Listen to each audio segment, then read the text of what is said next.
사자성어 중에 이런 말이 있습니다. 하불단행이라는 말이 있습니다. 화불단행.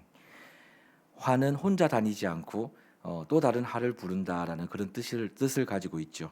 오늘 이 말을 우리 삶에 적용해 본다면, 오늘 우리에게 적용해 본다면 화불단행이란 말보다는 재불단행이란 말이 더 맞을 수도 있겠다라는 생각을 해보게 됩니다. 이유는 재는요 또 다른 재를 부르기 때문에 그렇습니다. 또 다른 재를 우리의 삶에 끌어오기 때문에 그렇습니다. 그래서 죄인은 여러분 또 다른 죄에 쉽게 빠져들기도 하고요. 또 자기 혼자만이 아니라 다른 사람들을 자신과 똑같이 그 죄의 길에 끌어들일 수 있다는 것입니다.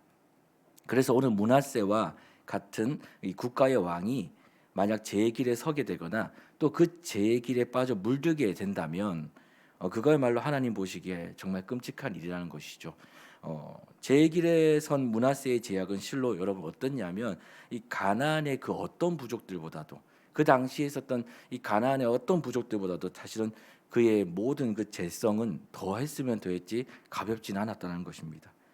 므낫세가 저지른 이 우상 숭배는 온 백성들을 우상들에게 헌납하는 것처럼 그의 모든 우상 숭배는 이 백성들을 완전히 그냥 그 우상들에게 드린 것처럼 그런 전야제를 드린 것과 사실은 다른 게 없다라는 것이죠. 완전히 그냥 그의 우상 숭배는 그 우상을 위해서 자신을 위해서 자신의 백성들을 그 죄의 길에 밀어 넣었던 것입니다. 심지어 하나님 보내신 선지자들 또 무죄한 사람들 여러분 오늘 본문을 보시면 무차별하게 살육했다라고 이야기합니다. 여러분 우리가 잘 알고 있는 이사야 선지자 여러분 잘 아실 겁니다. 이 오늘 성경에 나와 있지는 않지만 탈무드에 의하면요 이 므낫세에 의해서 사실은 이 이사야가 순교하게 되는데 너무나도 끔찍하게 순교합니다. 이 탈무드 책을 읽어보면 이사야가 이 므낫세에 의해서 톱으로 켜서 몸이 두동강이가 나는 그런 일들이 일어났다라고 이 책에선 기록이 됩니다. 이사야는 사실은 자신의 아버지 히스기야에게서 너무나 중요한 사람이었거든요.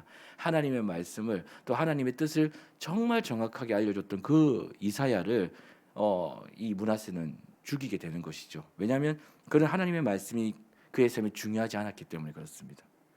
하나님은 계속해서 이사야뿐만 아니라 수많은 선지자들을 그에게 보냅니다. 왜냐하면 그에게 하나님의 뜻을 알려줘야 되기 때문에 그래요. 근데 그에게 이제 수많은 선지자들 보내시면서 세 가지 경고를 하죠. 먼저는 뭐냐면 하나님이 누구신지 알아라는 거예요. 하나님이 누구신지. 이 말씀은 우리에게 이런 경고를 때론 주기도 하거든요. 하나님이 누구신지 알아라. 두 번째는 뭐냐면 이 므낫세의 죄가 무엇인지 그것을 알고 회개하라는 거예요. 말씀은 우리의 삶에 때로는 이 말씀이 우리의 삶에 올 때 그것을 통해서 내 죄를 보게 합니다. 그리고 어떻게 하냐면 그 죄를 보고 나무라기만으로 끝나는 것이 아니라 회개하라는 겁니다. 회개. 오늘 므낫세에게 그렇게 두 번째 경고가 가는 거죠. 마지막은 이것입니다. 이거예요. 죄에서 돌이키지 않으면 끝으로는 결국엔 심판밖에 남는 게 없다라는 거예요. 므낫세에게 오늘 그걸 이야기해 주는 거죠. 첫 번째는 하나님이 누구신지, 두 번째는 죄가 무엇인지 알고 회개하라. 세 번째는 끝으로 돌이키지 않는다면 결국에 우리 삶에 너의 삶에 찾아올 것은 심판이다라는 것을 이야기해 줍니다. 그런데 여러분 므낫세는 새벽에 울리는 자명종의 경보음을 이 차례대로 끄는 것처럼 그냥 끄고 잠을 자는 것처럼 이 선지자를 통한 하나님의 말씀을요 모두 다 묵살해 버립니다. 하나도 안 들어요. 단 하나도 듣지 않고 그냥 그것을 외면해 버립니다. 근데 여러분 이게 이유가 있습니다. 이게 영적인 건데요.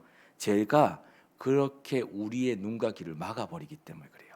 죄가 참 무서운 겁니다. 죄는요 아무것도 아닌 것 같지만 죄는 때론 우리가 이길 수 있는 것 같지만 우리의 결단과 우리의 다짐으로 그것을 스스로 바꾸고 그것을 다시 내 삶을 다시 스스로 돌이킬 수 있는 힘이 내게 있다고 생각하지만 사실 죄는 그렇게 가볍지가 않습니다. 죄의 위력은요 엄청납니다. 우리를요 정지시켜 버리고 우리의 눈과 귀를 막아 버립니다. 그러니까 말씀이 안 들어오는 거예요. 말씀이 보이지 않는 겁니다. 때로는 말씀을 거부하게 되는 거예요. 이게 사실은 죄의 습성이고 죄의 능력입니다. 그렇기 때문에 죄가 참 무서운 거죠. 그러니까 오늘 이 므낫세는 하나님의 말씀을 이렇게 많이 선지자들이 와서 말씀을 해도 들리지가 않는 거예요. 보이지가 않는 겁니다. 당연한 일이죠. 그 이후에 그의 삶이 어떻게 됐습니까? 이 아수르 바니팔의 침입으로 이 예루살렘이 함락되게 됩니다. 그날 그 시간이 계속 흐름 이후에 그의 나라가 아수르의 바니팔의 침입, 그의 공격으로 나라가 완전히 이제 박살이 나는 거죠. 망하게 되는 겁니다. 그리고 므낫세는 쇠사슬에 끌려서 그의 나라에 끌려가게 됩니다. 근데 여러분 오늘 이 말씀은 역대하 33장과 동일한 말씀입니다. 근데 33장을 보면요, 한번 나중에 한번 읽어보시면 좋겠는데 이 33장의 내용에는 조금 더 구체적인 이야기들이 거기 적혀 있습니다. 그때 이 33장의 내용을 제가 한번 다시 보니까 므낫세가 어떻게 했냐, 그때서야 비로소 이 므낫세가 하나님을 찾습니다. 하나님께 부르짖어요. 살려달라고. 하나님께 자신의 제약의 그 모든 행했던 일들에 대해서 그때서야 깨닫고 하나님을 찾습니다. 여러분 생각이 어떻습니까? 오늘 이때 이제 나라가 이제 이미 공격을 당해서 침략을 당하고 이제 나라가 망했습니다. 심판을 당한 것이죠. 근데 지금에서야 이가 하나님을 찾습니다.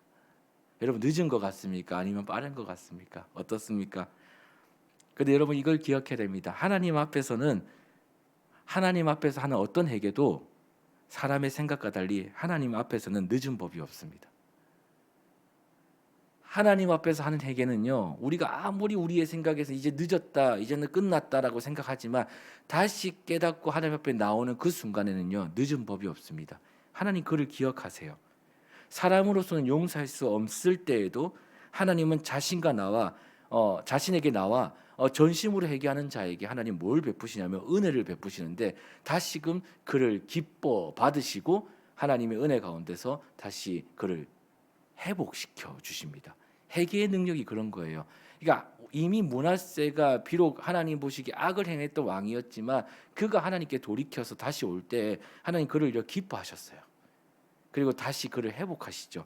역대하 33장 11절에서 13절 말씀을 제가 한번 읽어드리겠습니다.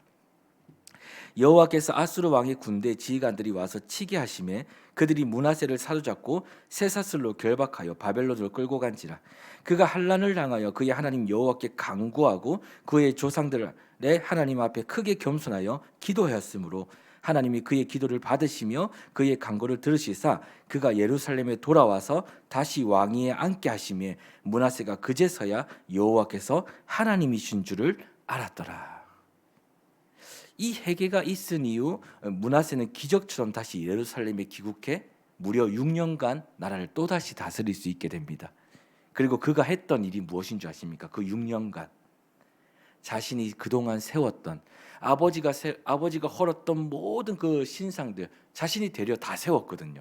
다시 산당을 만들고 다시 그 하나님의 성전에 바알과 아세라 목상을 그것에 들여가지고 백성들 야금 그것을 섬기게 했거든요. 엄청난 제약을 벌였죠. 근데 그가 6년간 했던 일은 뭐냐면 다시 그 모든 것을 헐어버립니다.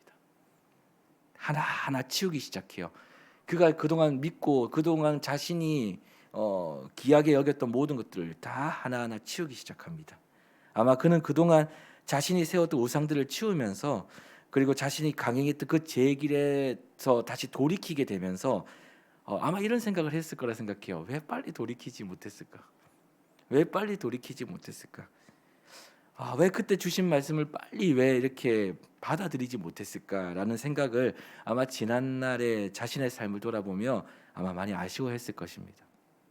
오늘 저는 이 므낫세의 삶을 묵상하면서 그런 생각을 했습니다. 그래, 오늘 내 삶에 주시는 말씀을 쉽게 넘어가지 말자. 오늘 여러분과 저에게 주시는 말씀이 크든 작든 때로는 받아들이기 어렵든 받아들이기 쉽든 작게 넘어가지 말자. 그런 깨달음이 생겼습니다.